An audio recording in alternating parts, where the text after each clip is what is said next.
All right, in this screencast, we're going to be looking at monosaccharides and disaccharides. So one of the first things you need to be able to do is link together two alpha glucose molecules to form maltose. So this one of the important monosaccharides that's going to be looked at throughout this unit is glucose. Glucose is going to be the foundation for all the polysaccharides that we need to know. And it's definitely part of all the disaccharides we need to know as well. So glucose, you already know how to draw an alpha glucose molecule. So what you're going to need to do is draw two alpha glucose molecules next to each other. And to show them forming the disaccharide of maltose, you would point out which atoms are going to form the water because it forms through a condensation reaction. So when we're linking these two together, a water molecule comes out. So you want to indicate that these two will make the water go out. And then what ends up happening is this oxygen will then be able to bond to the resulting one carbon over here, okay?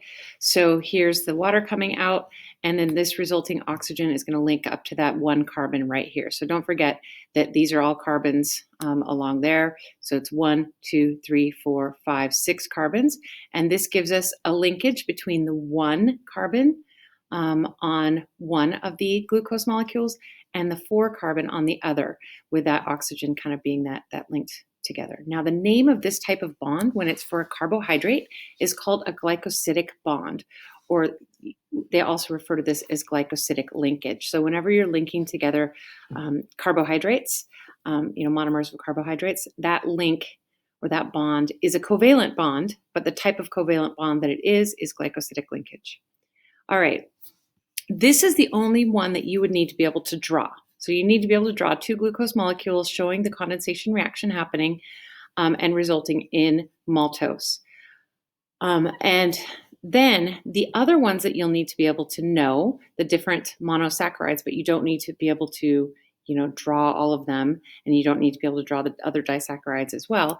We're going to go over here just now. So the monosaccharides that you need to know are glucose, of course, we already know that, and glucose is made by green leaves, and our bodies actually use glucose really readily in the blood. We use it in cellular respiration, and it's the main building block for most of those complex carbohydrates that we're going to be forming in a bit. So glucose is going to be the key monosaccharide carbohydrate that we're going to be using throughout this unit, and actually in future units when we're doing cell respiration and photosynthesis. Okay, now other monosaccharides, there's 2 more that you need to know, and one is galactose. And galactose is one of the monomers that makes up the disaccharide of lactose. You've probably heard of lactose. Lactose is made by mammals, and it is a component of milk. So galactose and glucose put together actually make lactose. So galactose is an important monosaccharide for mammals. And then fructose is another actually very important monosaccharide made by plants.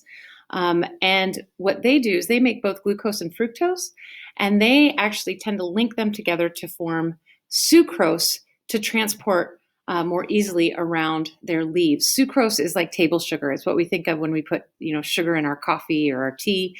And that's the most common sugar that we use in our daily lives for eating. Okay, so the 3 you need to know: glucose, galactose, and fructose. Glucose and fructose made by plants. Galactose is made by mammals. But we end up using a lot of glucose in our bodies. We'll link them together to make polysaccharides. And then fructose is an important compound in sucrose. Okay, the disaccharides you need to know. So sucrose, I told you about that one. That is the one produced in green leaves, and that's how that's the sugary sap that gets moved around in plants. That's what we take from beetroots. That's what we take from sugarcane. Is a glucose molecule linked together with a fructose molecule. Okay, so that's what makes up sucrose. So for all of these disaccharides, you need to know what are the 2 monosaccharides that make them. One hint is that glucose will be in all of them, but it just depends on what glucose links with. Lactose, that's the one that makes that's made by a glucose and a galactose. So that's produced in mammary glands of mammals to feed their young. And then finally, maltose is glucose plus glucose. So we kind of looked at that one. And that one will be a common thing that we look at when we're starting to break down important starch molecules. Okay, so you need to know these: sucrose, lactose, and maltose, and then the combination of monosaccharides that put them together. The only one you need to be able to draw is glucose and glucose together. All right.